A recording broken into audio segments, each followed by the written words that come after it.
وقال النبي صلى الله عليه وسلم انصر اخاك ظالما او مظلوما.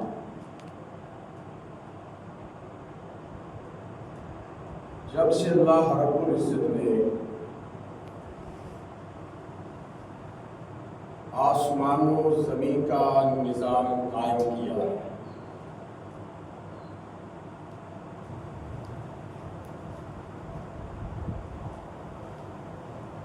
تو ابتدا سے ہی حزب الرحمن اور حزب الشیطان کے درمیان جنگ جاری ہے اور یہ کشمکش چلتی رہے گی، لیکن کامیابی، کامرانی، فتح یہ حزب الرحمن کے لیے ہے۔ حزب الشیطان اپنی ساری توانائیاں خرچ کرتے ہیں، ان کے تھنک ٹینکس بیٹھتے ہیں، بڑے بڑے دماغوں والے سر جوڑ کر کے بیٹھتے ہیں کہ کس طرح حزب الرحمن اللہ کے لشکر اور گروہوں کو شکست دینی ہے یا اپنے جال میں انہیں کس طرح پھنسانا ہے۔ دن رات یہ حزب الشیطان، اس کے حواری اسی سوچ اور فکر میں لگے ہوئے ہیں،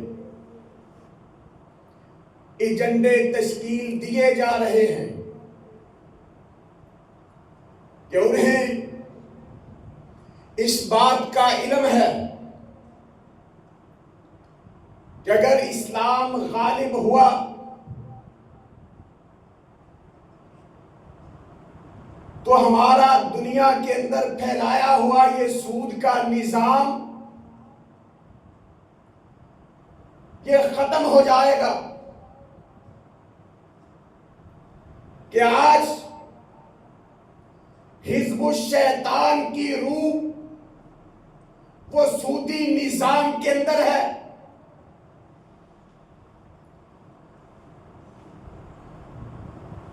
حزب الشیطان کو اس بات کا علم ہے کہ اسلام غالب ہوا،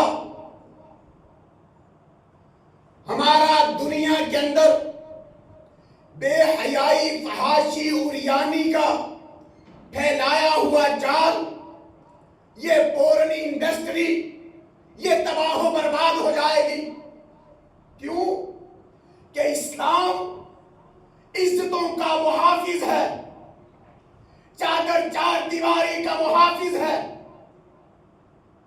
یہ حزب الشیطان کا پورن انڈسٹری کا پھیلایا ہوا جال، زنا، بدکاری، فحاشی، عریانی کا پھیلایا ہوا جال، اور ان کا یہ ایجنڈا، انہیں اس بات کا علم ہے کہ اسلام غالب ہوگا تو یہ ساری پورن انڈسٹری تباہ و برباد ہو جائے گی۔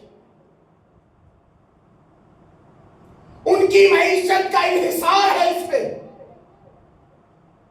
کہ آج میرے معاشرے کا نوجوان، میری بیٹی، میری بہن، وہ کسی نہ کسی طرح ان کے اس جال کے اندر پھنسے ہوئے ہیں، ان کی معیشت کو سہارا دے رہے ہیں۔ ہاں، حزب الشیطان کو، ان کے حواریوں کو، عالم کفر کو اس بات کا یقین ہے کہ اگر اسلام غالب ہوا، یہ شراب کی پھیلائی ہوئی انڈسٹری کہ دن میں ملین اور بلین کا کاروبار کرنے والے، یہ تباہ و برباد ہو جائے گی۔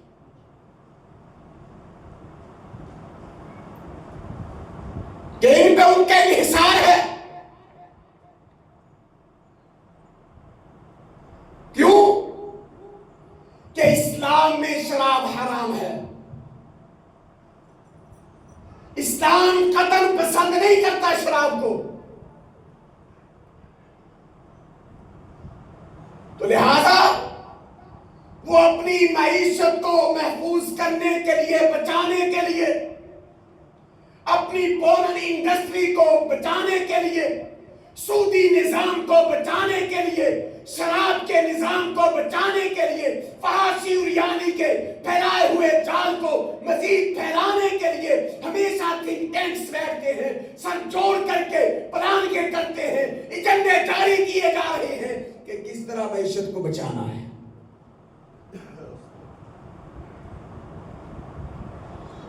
انہیں اس بات کا علم ہے کہ اگر اسلام غالب ہوا، یہ دنیا میں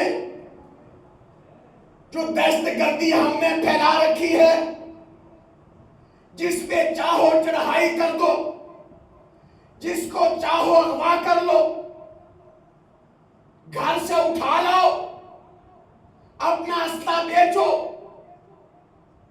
ہاں، یہ سارا ان کا ایجنڈا ہے اپنی معیشت کو مضبوط کرنے کے لیے۔ لیکن اسلام ایسے ہتھ کنڈوں کو قبول نہیں کرتا کہ لوگوں کی زندگیوں کے ساتھ تم کھیلو، عزتوں کو تم پامال کرو، تم رون دو، شراب کو عام کرو، اسلام اسے قتل قبول نہیں کرتا۔ اسلام کی ان کے ساتھ جنگ ہے تصادم ہے کہ اسلام عزتوں کا محافظ ہے، چادر چار دیواری کا رکھوالا ہے۔ وہ عزت اپنے کی ہو بیگانے کی ہو، مال اپنا ہو یا بیگانے کا ہو، اسلام محافظ ہے۔ امام کائنات سرور کونین جناب محمد الرسول اللہ صلی اللہ علیہ وآلہ وبارک وسلم اپنی زندگی کی 20 بہاریں دیکھ چکے ہیں، 20 سال عمر ہے۔ نبوت سے قبل اہل مکہ میں ایک معاہدہ ہوا، کوئی بھی آدمی وہ مکے کا واسی ہو یا غیر مکے کے ساتھ تعلق رکھنے والا ہو، وہ ہاشمی قریشی بنی تمیم ہو یا کسی بھی قبیلے کے ساتھ تعلق رکھنے والا ہو، اپنا ہو یا بیگانہ ہو، کسی کو قطعی اجازت نہیں دیں گے کہ کوئی کسی کے اوپر ظلم کرے، زیادتی کرے، قطعی اجازت نہیں دی جائے گی۔ مکہ کے کچھ قبائل نے مل کر کے یہ معاہدہ کیا، حلف لیا گیا کہ اگر کوئی مکے کا چودھری، کوئی وڈیرا کسی غریب پہ، کسی نادار پہ، کسی کمزور قبیلے کے ساتھ تعلق رکھنے والے کے ساتھ، کسی غیر کے ساتھ ظلم اور زیادتی کرے گا، ہم قطعاً یہ برداشت نہیں کریں گے، اور ہم اپنی بستی میں امن قائم کرنے کے لیے ہر حد تک جائیں گے، ہم فساد پھیلانے کی اجازت نہیں دیں گے۔ یہ معاہدہ کب ہوا تھا؟ نبوت سے قبل، اور اہل سیر نے اسے حلف الفضول کے نام سے تعبیر کیا۔ امام کائنات سرور کونین جناب محمد الرسول اللہ صلی اللہ علیہ وسلم نبوت کے بعد بھی اس معاہدے کا تذکرہ کیا کرتے تھے اور فرمایا کرتے تھے کہ ہاں، عبداللہ بن جدعان کے گھر میں امن کا معاہدہ ہوا تھا کہ مکہ کی بستی میں امن قائم کرنا ہے، کسی کے اوپر ظلم زیادتی نہیں کرنی، نہ ہونے دینی ہے۔ اور فرمایا میں اس معاہدے کے اندر شامل تھا، اور اگر آج بھی امن قائم کرنے کے لیے کوئی حلف الفضول جیسا معاہدہ کیا جائے تو میں آج بھی محمد صلی اللہ علیہ وسلم اس معاہدے میں شریک ہوں۔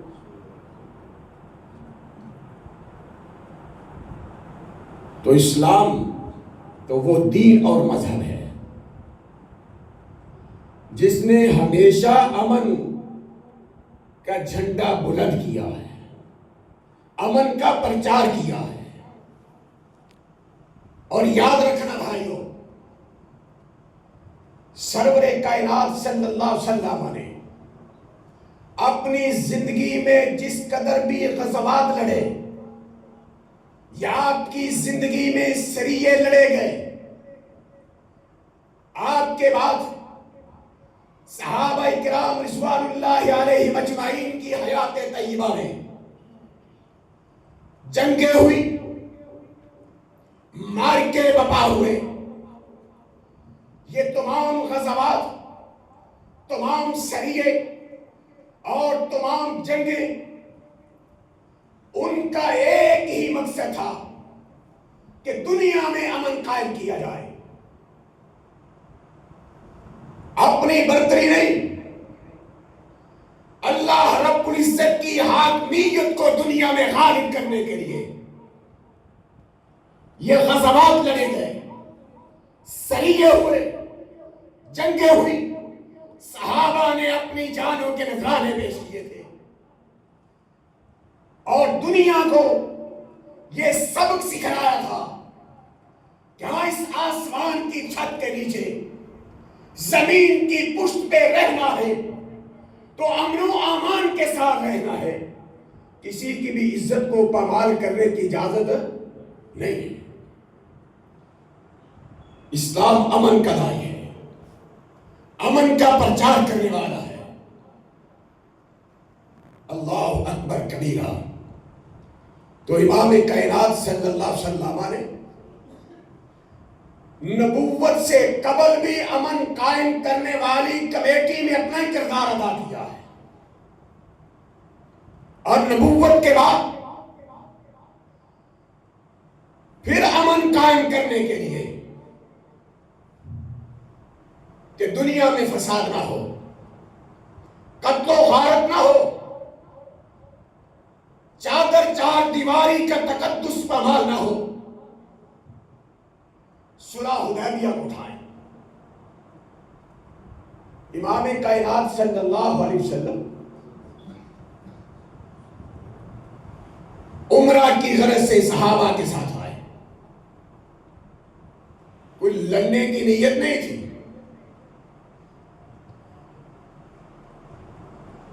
اختصار کے ساتھ عرض کرتا چلوں، مکہ والوں نے عمرہ سے روک دیا کہ نہیں، عمرہ نہیں کرنے دیں گے، کیونکہ چودھری سی اور انہوں نے بدماشی چل رہی سی تھی. جس طرح آج دنیا کے چند بدماش دنیا کے امن کو تہو بالا کرنے کے لیے ساری توانائیاں صرف کر رہے ہیں.